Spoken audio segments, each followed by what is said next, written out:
Farmers, जिन्हें country का backbone कहा जाता है, इनके दिन रात और महीनों मेहनत करने के बाद हमें कुछ खाने के लिए मिलता है, बट हु केयर्स। गवर्नमेंट ने अभी हाल ही में 3 ऑर्डिनेंसेस पास किए इन फार्मर्स की हेल्प करने के लिए, बट पंजाब, हरियाणा और अलग अलग जगहों के फार्मर्स ने काफ़ी ज़्यादा प्रोटेस्ट किया और कई जगहों पर तो ये लाठीचार्ज भी करना पड़ा। आखिर ये प्रोटेस्ट क्यों? आखिर इन ऑर्डिनेंसेस में ऐसा क्या है? मैं जानता हूँ आप लोगों में से काफ़ी लोगों ने इसके बारे में नहीं सुना होगा, और जिन्होंने सुना होगा उन्होंने ध्यान नहीं दिया होगा कि ये हमारे क्या काम का। बट आई बेट यू, ये बातें किसने ड्रग्स खाई, क्यों खाई, कब खाई, एटसेट्रा एटसेट्रा से 100 टाइम्स ज़्यादा इंपॉर्टेंट है, और आपको ये बात पता होनी चाहिए। सो इन द नेक्स्ट 5 मिनट्स मैं आप लोगों को पूरी बातें बहुत ही आसान लैंग्वेज में बताऊंगा। So please share this video ताकि और लोगों को पता चले। 1947 में आज़ादी मिलने के बाद फार्मर्स अपना सामान डायरेक्टली कंज्यूमर को बेचते थे, और ये ब्रिटिशर्स के इतने एक्सप्लॉयटेशन के बाद ऑलमोस्ट हर फार्मर ज़मींदार के कर्ज में था, जिसके कारण ये ज़मींदार फार्मर से कम रेट में सामान लेते थे और फार्मर्स को मजबूरन उन्हें देना पड़ता था, जिसके कारण वो वापस कर्ज में चले जाते थे। ये साइकिल कई सालों तक कंटिन्यूसली ऐसे ही चलती रही और फार्मर्स का एक्सप्लॉयटेशन होता रहा। लेकिन इससे बचने के लिए गवर्नमेंट ने 1950s में एक एक्ट बनाया, APMC एक्ट। इस एक्ट के तहत फार्मर्स कंज्यूमर को अपने गुड्स डायरेक्टली नहीं बेच सकते थे। जो भी सेल या ट्रांजैक्शन होगा वो APMC मंडीज के थ्रू ही होगा, जिसे स्टेट गवर्नमेंट रन करेगी। इन APMC मंडीज में लाइसेंस्ड मिडिल मैन होते हैं जो कि इन फार्मर से सामान खरीदते हैं, और इन्हें ये काम करने का लाइसेंस स्टेट गवर्नमेंट देती है। किसान अपनी फसलों को लेकर आसपास की APMC मंडीज में जाते हैं, जहाँ इनकी नीलामी होती है और फिर किसान इसे बेच देते हैं। इसका मतलब फार्मर्स अपनी फसल APMC मंडीज के मिडिल मैन को देगा, उसके बाद ये APMC मंडीज रिटेल ट्रेडर्स को देंगी, जहाँ से हम खरीदेंगे। अभी गवर्नमेंट ने 3 ऑर्डिनेंसेस पास किए हैं, जिसमें प्रेसिडेंट की मुहर लगने के बाद ये बिल और एक्ट बना दिया जाएगा। But what is the problem? So let's start with ordinance number 1।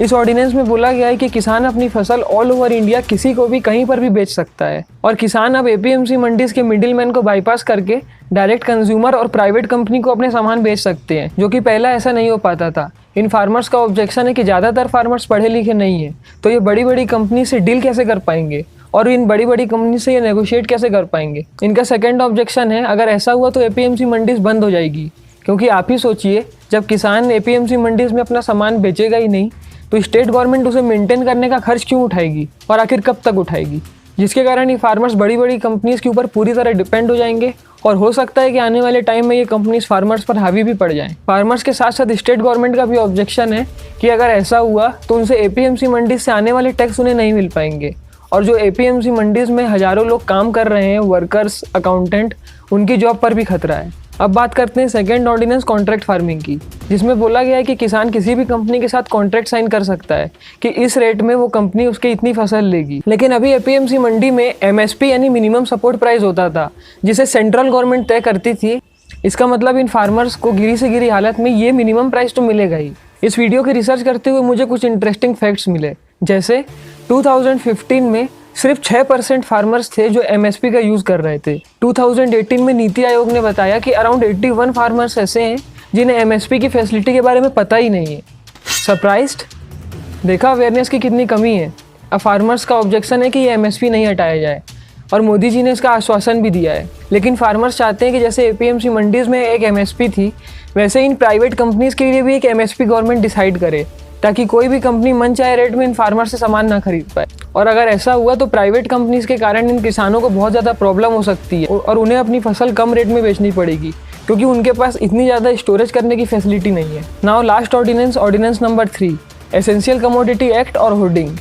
India में पहले भी ऐसे कई कंप्लेन आई है कि फार्मर्स या मिडिल मैन ने काफ़ी सारी क्रॉप्स को एक जगह स्टोर करके ज़्यादा अमाउंट में रख लिया जब उसका प्राइस कम था, और जब उसका प्राइस बढ़ा तब उन्हें वो बेचने की कोशिश कर रहे थे। इस चीज़ को रोकने के लिए गवर्नमेंट ने एक एक्ट बनाया, एसेंशियल कमोडिटी एक्ट, जिसके तहत कोई भी फार्मर्स या मिडिल मैन एक मिनिमम क्वांटिटी से ज़्यादा इसे स्टोर करके नहीं रख सकते, और अगर वो ऐसा करते हुए पाए गए तो उन्हें इसके लिए काफ़ी ज़्यादा पेनल्टी भी पे करनी पड़ेगी।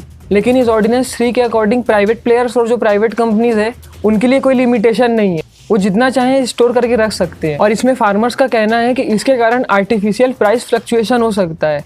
आइए इसे आसान भाषा में समझते हैं। फॉर एग्जाम्पल, इस साल मैंने फार्मर से 2000 रुपये प्रति कुंटल में काफ़ी सारा गेहूँ खरीद के रख लिया, और जब नेक्स्ट ईयर ये फार्मर्स मेरे पास आएंगे तो मैं बोलूँगा कि भाई मैं 1200 रुपये प्रति कुंटल से ज़्यादा नहीं दे सकता, आपको बेचना है तो बेचो, नहीं तो मेरे पास पिछले साल का स्टोर किया हुआ सामान रखा हुआ है, जिसके कारण फार्मर्स फंस जाएंगे और उन्हें काफ़ी ज़्यादा कम अमाउंट में अपनी फसल बेचनी पड़ेगी। सो ये तो की मैंने 3 ऑर्डिनेंसेस की बात, लेकिन अब इस पूरे फार्मर प्रोटेस्ट को अगर अपन कंक्लूड किया जाए तो इनका कहना है कि इन ऑर्डिनेंसेस से गवर्नमेंट सिर्फ प्राइवेट कंपनीज और बड़ी बड़ी कंपनीज को ही फ़ायदा पहुंचाने की कोशिश कर रही है, और गवर्नमेंट चाहती तो इसे किसानों के फेवर में भी बना सकती थी। उनका सेकंड पॉइंट है कि MSP यानी minimum support price around 20+ crops के लिए बनाया गया है, लेकिन एक्चुअल में ये सिर्फ 1 और 2 क्रॉप्स के लिए इम्प्लीमेंट होता है। इस पर भी ध्यान दिया जाए। फार्मर्स भी ये चीज़ मानते हैं कि ये APMC एक्ट काफ़ी ज़्यादा पुराना हो चुका है और इसमें काफ़ी फ्लॉज भी हैं। सो इसलिए गवर्नमेंट को इसे पूरी तरह हटाने के बजाय इसमें कुछ चेंजेस करने की ज़रूरत है। फोर्थ, जैसा कि ऑर्डिनेंस में बोला गया है कि ये किसान मिडिल मैन को छोड़कर डायरेक्टली कहीं बेच सकते हैं, लेकिन ये मिडिल मैन किसी कंपनीज़ के लिए भी तो काम कर सकते हैं। इसका मतलब अल्टीमेटली कहीं ना कहीं ये मिडिल मैन तो रहेंगे ही। फार्मर्स का स्टैंडर्ड ऑफ लिविंग बढ़ाने के लिए गवर्नमेंट को और ज़्यादा इसमें इन्वेस्टमेंट करने की ज़रूरत है, ना कि इसे प्राइवेट सेक्टर के हाथ में देने की ज़रूरत है। सो दोस्तों, मैं उम्मीद करता हूँ कि आप लोगों को ये पूरी बात मैं आसानी से समझा पाया हूँ, और मैंने इसे समझाने के लिए पूरा एक न्यूट्रल वे प्रेजेंट किया है ताकि आप खुद जज कर पाएँ कि कहाँ पे फ्लॉज हैं और कहाँ पर नहीं। अगर इसके बाद भी कोई पॉइंट छूट गया हो तो आप प्लीज़ कमेंट करके मुझे ज़रूर बताएं। So being a responsible citizen of your country, आपके टीवी का रिमोट आपके हाथ में है और आपको क्या देखना है क्या नहीं ये चीज़ आप बेटर डिसाइड कर सकते हैं। सो अगर आपको ये वीडियो पसंद आया हो तो लाइक करके सब्सक्राइब करें और इसे ज़्यादा से ज़्यादा लोगों तक शेयर ज़रूर करें ताकि ये बातें और लोगों को पता चले, क्योंकि ये हमारे लिए इंपॉर्टेंट है। And last, thanks for watching.